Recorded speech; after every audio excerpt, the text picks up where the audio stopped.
Hello बच्चों, let's read the given question. The question says two identical balls A and B each of mass 0.1 kg are attached to two identical massless spring. The spring mass system is constrained to move inside a rigid smooth pipe bent in the form of a circle as shown in figure. The pipe is fixed in a horizontal plane. The centers of the ball can move in a circle of radius 0.06 meter.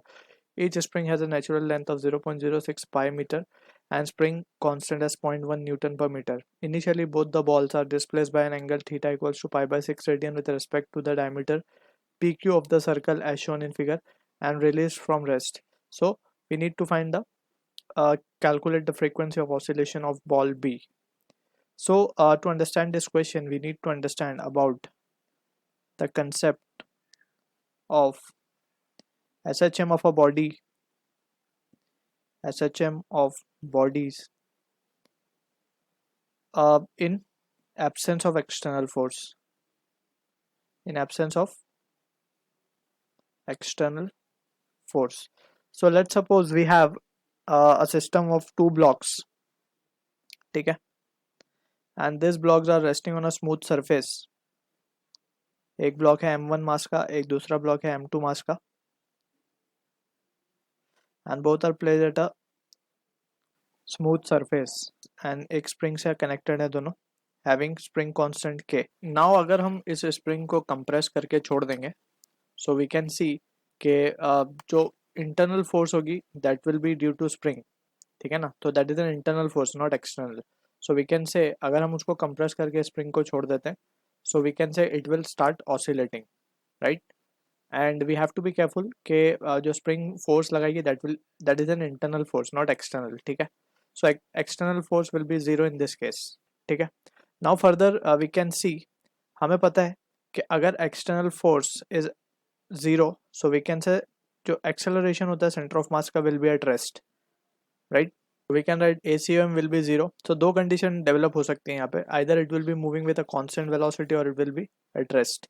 So अगर f external is zero, so दो conditions होती हैं हमारे पास, right.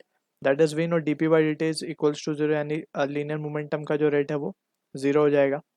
और also we can write a acceleration will be zero, यानी जो center of mass होगा system का that will be at rest. So हम मान लेते हैं कि अगर center of mass यहाँ कहीं lie कर रहा है of the system, so we can say this system will be at rest. And अगर हम मान ले कि ये length of spring is L1 and this length of the spring is L2, so by two block system या फिर we can say 2 point masses के system के हिसाब से we can calculate the value of L1 and L2.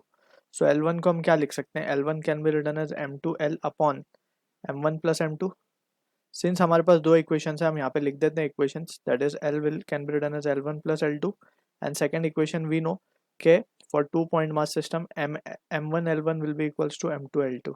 So ये दो relations है. Since we know के जो heavier mass होता है center of mass उसी की तरफ shift हो जाता है, so that is what the thing we need to keep in mind. और we can इसको इस तरीके से भी हम define कर सकते हैं, center of mass divide the line joining the two masses internally in the inverse ratio of their masses. So इस तरीके से we can define. So ये दो equations हमें L1 और L2 की वैल्यू मिल जाएगी.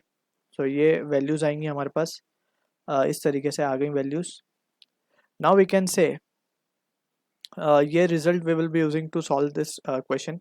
फर्दर इसी को थोड़ा सा अगर हम रिजॉल्व कर लें तो वी कैन से अब ये दो स्प्रिंग जो है, अगर हमने सपोज कर लिया कि ये स्प्रिंग को हमने काट दिया है, सो ये लेट्स से K1 बन गया स्प्रिंग कांस्टेंट, ये बन गया K2. एंड वी नो जब स्प्रिंग कट करते हैं हम, ठीक है ना, सो वी नो कि जो स्प्रिंग कांस्टेंट है it is inversely proportional to the length, ठीक है. सो यहाँ से we have again L equals to L1 plus L2 and एक इक्वेशन आ जाएगी L1 K1 equals to L2 K2. And यहाँ पे वी कैन सी के K1 K2 जो है वो सीरीज में आ गए हैं. सो सीरीज के लिए वी नो कि K equivalent that is 1 upon K equivalent can be written as 1 upon K1 plus 1 upon K2.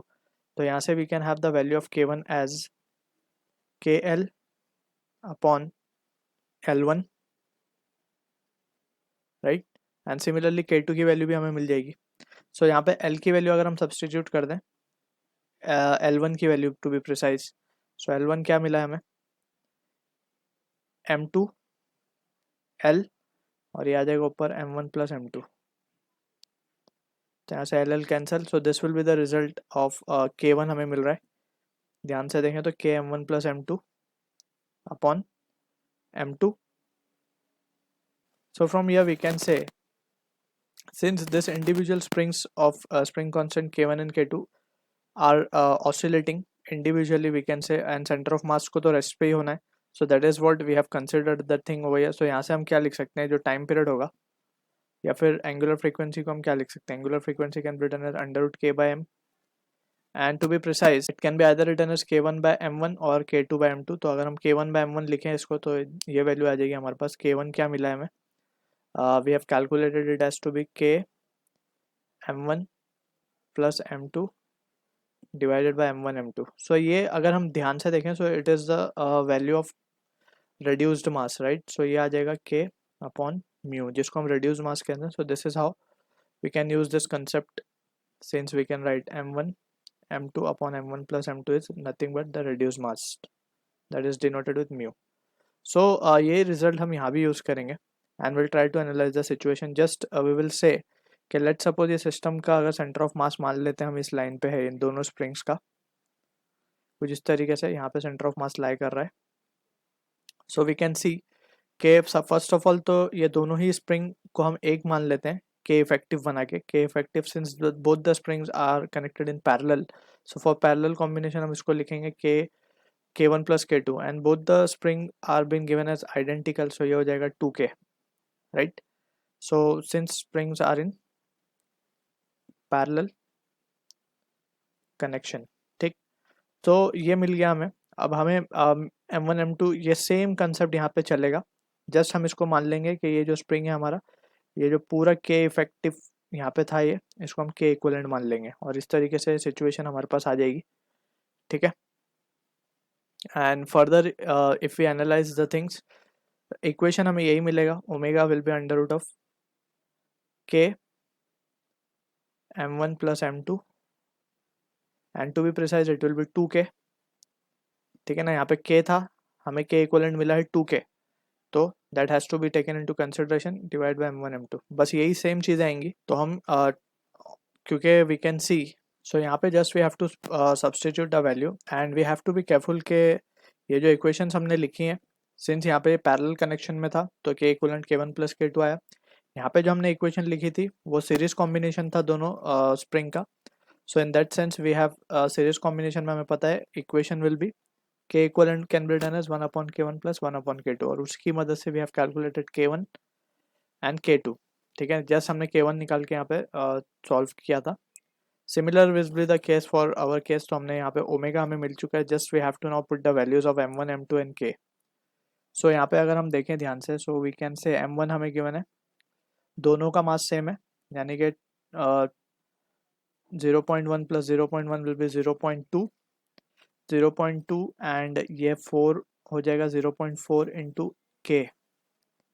के हमें गिवन है 0.1, ठीक है ना. सो ये हो जाएगा 0.04 डिवाइडेड बाय m1 m2, 0.1 10⁻² हो जाएगा बेसिकली ये, ठीक है. अब finally we can say omega की जो वैल्यू आएगी हमारे पास, it comes out to be 2 radian per second. So this is the answer to the question. तो हमें पूछा गया था calculate the frequency of oscillation of ball B. अब वो बी की जितनी होगी उतनी ही ए की भी होगी, राइट. सेम रिजल्ट हमें मिलेंगे इसके. सो हमें ये मिला है angular frequency, but we are interested in calculating what the frequency. So omega can be written as 2πn. So therefore we can say n will be equal to, जो कि frequency होगी, that can be written as 2π divide हो जाएगा, यानी कि 1/π, and it will be in seconds, या फिर hertz होगा, बेसिकली फ्रीक्वेंसी है. So this is the answer to the question, जो कि है frequency of oscillation of ball B. Same frequency होगी ए की भी, ठीक है. So this is how we can solve it. I hope you understood the solution. All the best.